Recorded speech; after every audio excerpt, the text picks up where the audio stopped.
জয় গুরু, বন্দে পুরুষোত্তমম। পরমপিতা রাতুল শ্রীচরণে আমার প্রণাম।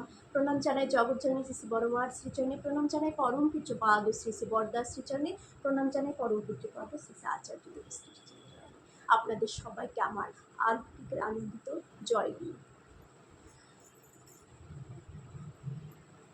আগামী 22শে জুলাই আর 23শে জুলাই মানে মঙ্গলবার আর বুধবার, এই দুটো দিন কি পড়েছে, কি বিশেষ দিন এই দুটো। আর সেদিন কি মাতৃ সম্মেলন করতে পারবো? ডিপি ওয়ার্কস কি করা যাবে, না কি করব সেদিন?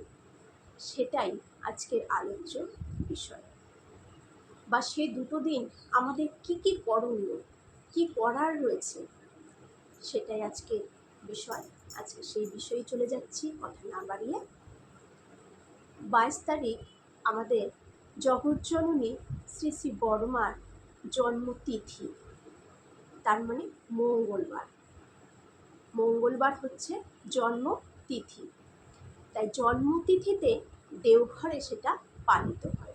আর এবারে ঋত্বিক সম্মেলনে এটা ঘোষণা হয়েছে যে যখন কোনো ঠাকুর বাড়িতে বা দেওঘরে কোনো উৎসব বা কোনো সৎসঙ্গ, মানে যেটাই ঠাকুর বাড়িতে পালিত হবে, সেদিন কোথাও কোনো সৎসঙ্গ মাতৃ সম্মেলন করা যাবে না, সেটা বন্ধ থাকবে। তাই জগজ্জননী শ্রী শ্রী বড়মার জন্মতিথি হচ্ছে মঙ্গলবার 22 তারিখ। সেদিন ঠাকুর বাড়িতে কিন্তু জন্মতিথিটা পালন করা হবে, জন্মতিথি সেই মহোৎসব করে পালিত হবে। সেটা আমরা সবাই জানি, জন্মতিথিতে দেওঘরেই পালিত হয় ঠাকুর বাড়িতে, এবারও তাই হবে। আর সেদিন আমাদের মাতৃ সম্মেলন করা যাবে না, সেদিন আমাদের মাতৃ সম্মেলন, সৎসঙ্গ, এসব সব কিছুই বন্ধ থাকবে। কিন্তু ডিপি ওয়ার্কস বন্ধ থাকবে না। আমরা সেদিন ডিপি ওয়ার্কস করতেই পারব, শুধু মাতৃ সম্মেলন আর সৎসঙ্গটা করা যাচ্ছে না। আমরা ঘরে বড়মাকে পুজো দেব, কারণ বড়মার জন্মতিথি, যা করণীয়, যা যা মনে ইচ্ছে হবে আপনারা বড়মাকে সেদিন দেবেন।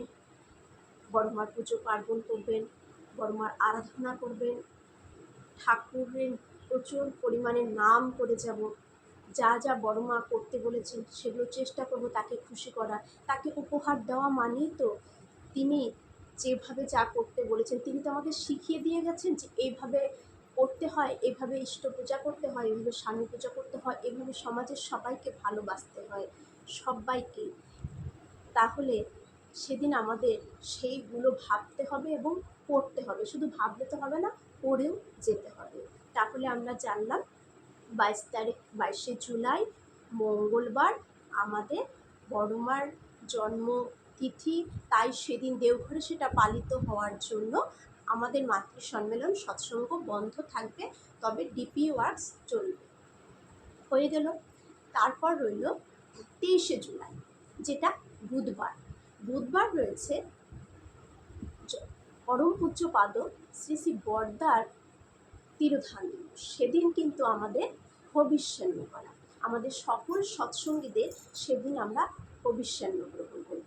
সেদিনও আমাদের মাতৃ সম্মেলন বন্ধ থাকবে, তবে ডিপি ওয়ার্কস বন্ধ থাকবে না। সেদিন হবিষ্যান্ন করতে হবে। আমরা সবাই জানি সেদিন কি কি করতে হয়। আমাদের দুপুর 12টার মধ্যে এক সেদ্ধ খেতে হয়। তার মধ্যে কি কি থাকবে, যারা অনেকেই জানা নেই বা অনেকে নতুন দীক্ষা নিয়েছেন তারা জানেন না, তারা শুনে নিন। আর যারা জানেন তারা তো জানেনই। আতপ চাল, মুগ বা মটর ডাল, কাঁচকলা, তিল, এসব দিয়ে আমরা এক সেদ্ধ ভাত করে নেব। এখন আতপ চাল, কাঁচকলা, তিল, এই সবগুলো আমরা একসাথে সেদ্ধ করে নেব। অনেকে আছে ডালটাকে আলাদা সেদ্ধ করে নেয়, সেটাও আপনারা করতে পারেন, যার যেরকম ইচ্ছে। তারপর পাকা কলা থাকবে, মধু থাকবে, ঘি থাকবে, আর সন্ধব লবণ থাকবে।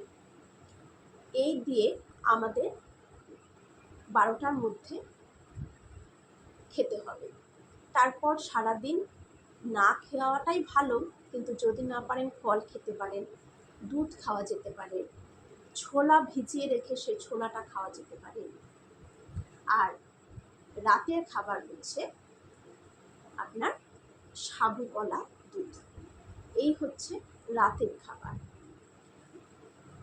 এখানে আরেকটা কথা বলে দিচ্ছি, সেদিন কিন্তু চিনি খাওয়া যাবে না।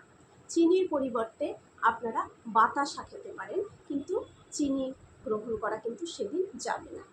আর সেদিন আমরা খুব নামময় হয়ে থাকব, কারণ সেদিন আমাদের পরম পূজ্যপাদ শ্রী শ্রী বড়দার তিরোধান দিবস। সেদিন আমরা খুব নাম করব, নামের মধ্যে কাটাবো আর ডিপি ওয়ার্কস করবো। কারণ যত ঠাকুরের কথা সবার মধ্যে বলবো, আমার ঠাকুর খুশি হবেন, আমার বড় মা খুশি হবেন, পরম পূজ্যপাদ শ্রী শ্রী বড়দা খুশি হবেন, পরম পূজ্যপাদ শ্রী শ্রী আচার্য দেব অবিন্দাদা সবাই খুব খুশি হবেন যদি আমরা ঠাকুরের কথা বিলিয়ে চলি।